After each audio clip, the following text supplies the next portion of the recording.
A friend of mine recommended a dating website for me to check out, which isn't too unusual.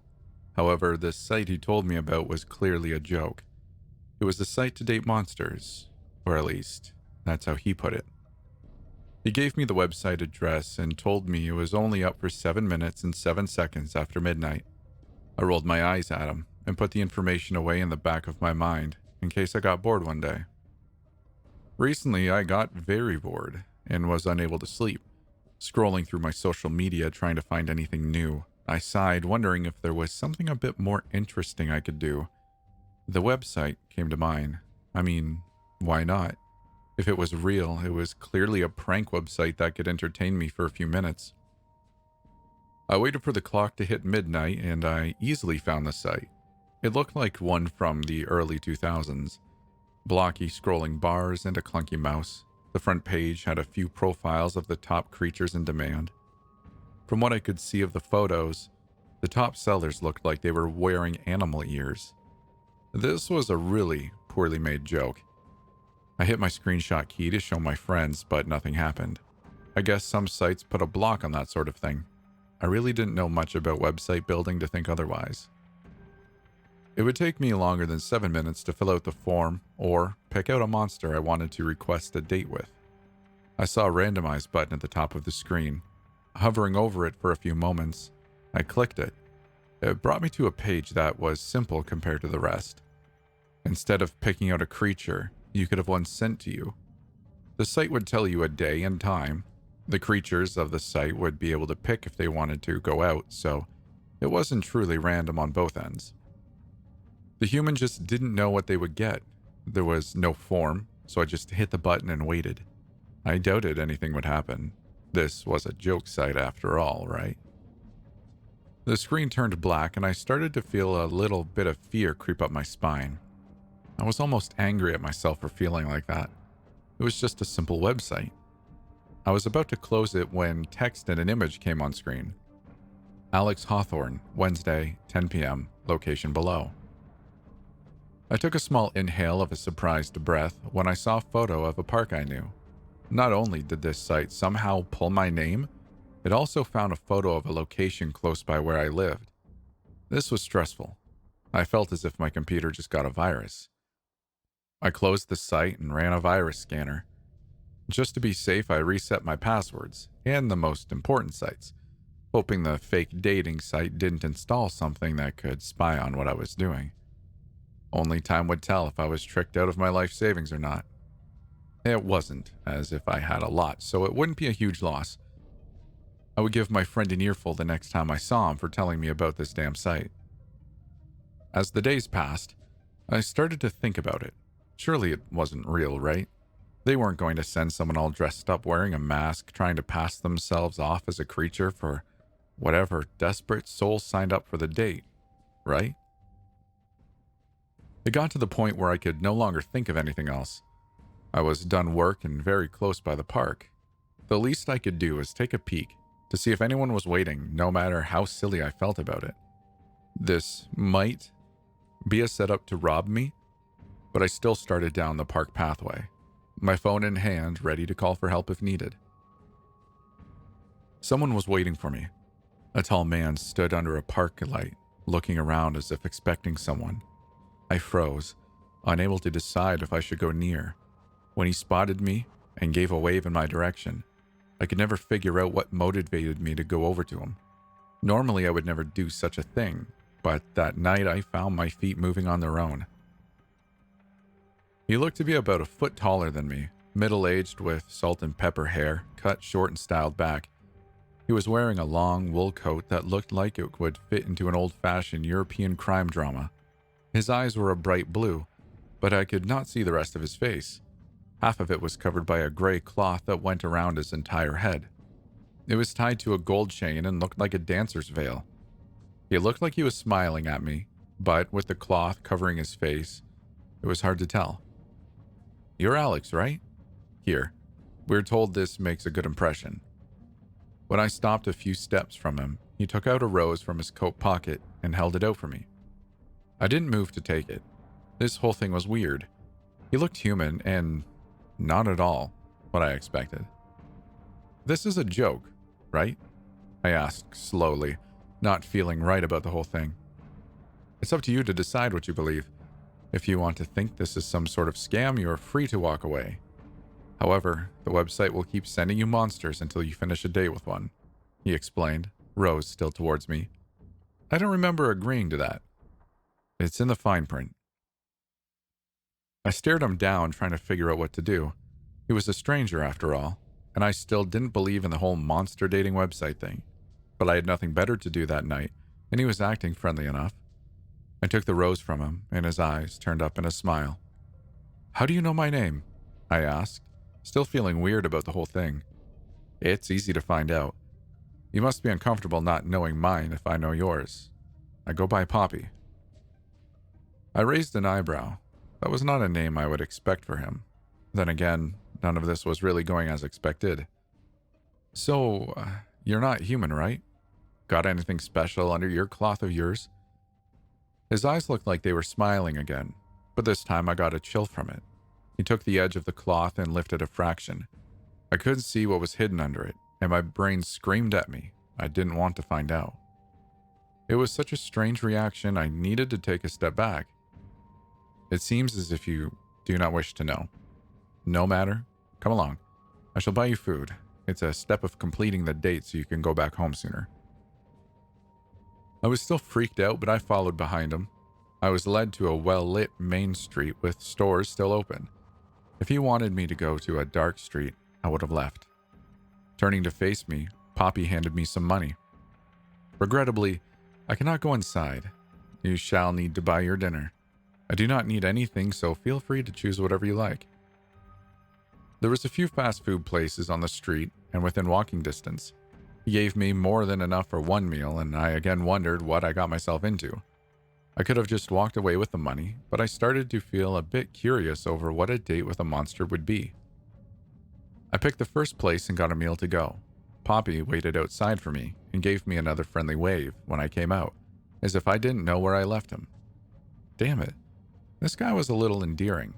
I almost wanted to believe in the whole monster thing. Would you like to eat in the park?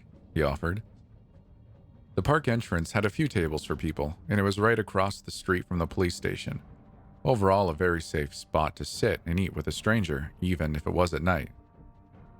I agreed and followed him again. We picked out a table that looked clean enough. I wasn't too hungry, so I picked away at my fries from the bag. So, if you don't eat fast food, what do you eat? People? Puppies? I asked, looking over at him. He sat across from me and thought about my question for a moment. I eat people's worries, he said finally. I paused, well aware I was giving him a look. Here I was trying to believe him, and he came out with this weirdness. Okay, I'll bite. How does that work? To put it better, I eat the causes of people's worries. It's like a monkey's paw thing. He raised a hand that was covered in a white glove to emphasize the point. Let's say you're worried about a job interview coming up. I eat those worries, and there, no more job interview. Another example is if you're worried about your daughter's grades. You can see where I'm going with that. I ate a few more fries and closed the bag. I did see where he was going. Can't be worried about a daughter if you don't have one. I should have left after that, but I felt as if I was having déjà vu, as if I've heard this before. But that was impossible because I've never seen Poppy before that night. Do you warn people before you ruin their lives? Like, be careful what you wish for kind of deal? I asked, and found my voice was shaking a little. Not often. I do tend to stress about how there is no going back, but I do believe you already know all of this. My body tensed up. This man no longer appeared charming. His blue eyes bore into mine until I needed to look away. I've never met him, and yet he was acting as if I had. My mouth became dry, but I didn't dare move to get a drink. I started, but couldn't finish my statement. I haven't what? Ever met me before? Haven't requested my assistance? Alex, I recognized you after all these years. That is why I chose you when your name came up. I never expected to actually follow through with this silly dating site, and yet Here we both are. My body started to tremble as I sat listening to him. I didn't believe a word of it. I couldn't. I just couldn't. This whole thing had gone too far. My arms started to ache in a phantom pain that I thought was long gone. Poppy was still sitting on the other side of the table, but it felt as if his form was getting bigger. The light surrounding him slowly fading, until it was just his blue eyes in the darkness narrowed, staring at me. I shook my head, trying to wake myself up or anything to get me away from him. If we have never met, then tell me, why do you wear long sleeves all the time? His hand reached over and grabbed my wrist. My stomach turned and I weakly tried to pull my arm away. His voice changed to something deep and threatening, almost as if he was enjoying this. When I did not respond, he went on. If we have never met, then tell me how you got these burns and where is the man who caused them? I couldn't take his looming dark form. My stomach finally gave up. I shot out of my seat and thankfully a garbage bin was only a few steps away. I got sick from fear and stress. When I finally looked back up, Poppy returned to normal. He sat silently waiting for me. As much as I wanted to leave, this man gave me a reason to stay. He was dragging up memories I worked so hard to forget. What? What happened before? How did we meet? My voice was hoarse and I sounded terrible. He waited until I sat down and took small sips of my drink. We met when you were a child. You asked me to deal with your father. The burns are from him, I believe. I nodded as the memories came back, but very hazy. I haven't thought of my father in years, but I remembered how he was always drunk. On his mean days, he used my arms as an ashtray. I couldn't even remember his face. However, he did worse things to your little sister. Poppy's tone was low, as if he was disgusted by what he just dragged back to the surface. My stomach nearly lost the few sips of soda I had when that terrible truth came back. What that man did was evil, beyond evil. I could never remember if he did the same things to me. I only knew the horrible things he had done to my sister, who was 5 years younger. I clutched at my shirt, feeling as if I was going to explode in anger. My sister never mentioned this, and I prayed she'd forgotten it all, just like I had. Why? Why did you show up again? Why did you need to remind me? I asked through tears, thinking Poppy was very cruel in that moment. He was a monster, after all. I am aware of how you must feel, but this may be better hearing it all now from me than what is going to happen shortly. I have a vague sight when it comes to worries of the future. Back then you were a child who still had some care for a father that was so monstrous. I cannot burden you with his death. He's been in prison all this time. Your sister's memories shall never return because I devoured them. You requested some of yours to be saved in case he ever returned. My head shot up and I felt dizzy. How could he get out of jail? And if he did, what would he do to us? Would he leave us alone and go after some other children? I knew deep down he would never stop. There was nothing good in him, and I wished Poppy talked my child self into ending it back then. Is he? I asked, unable to really speak. Yes, either by escaping or by the legal system. He's going to be out of his prison in the next month or so. I placed my head into my hands, unable to handle all the information I was just given. It all felt too much of a coincidence of checking out the website and Poppy remembering my name.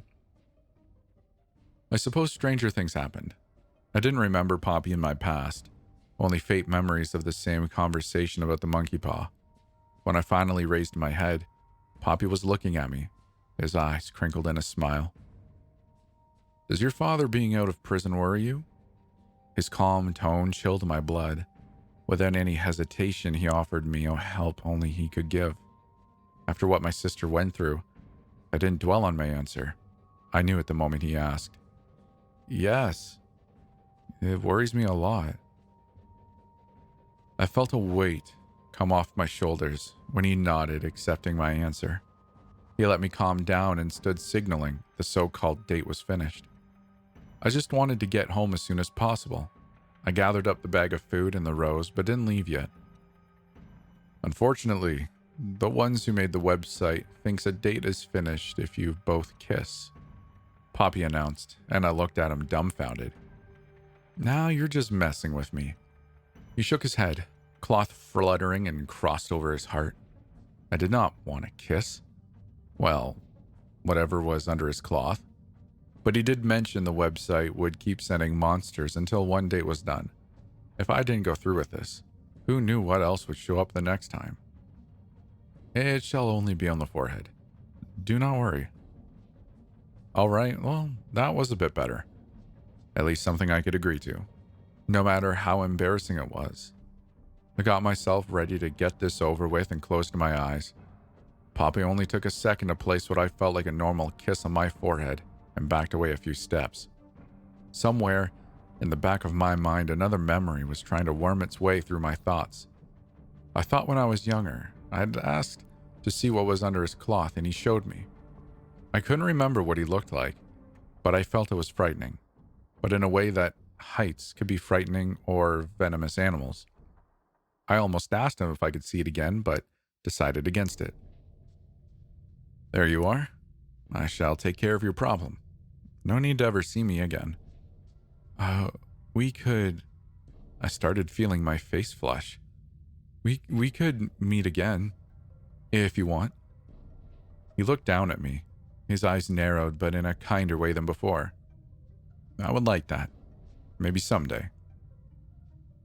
Without giving me any way of contacting him again, he gave me a wave and left. I stayed in the park watching where he went before turning around to head back home. The rose I kept was the only proof of my first and only blind date. A month later, my mother called me. It was something serious, judging by her tone. My father tried to escape prison that day. He was shot, and she wanted to tell me, feeling it would be better for the news to come from her and not some other source.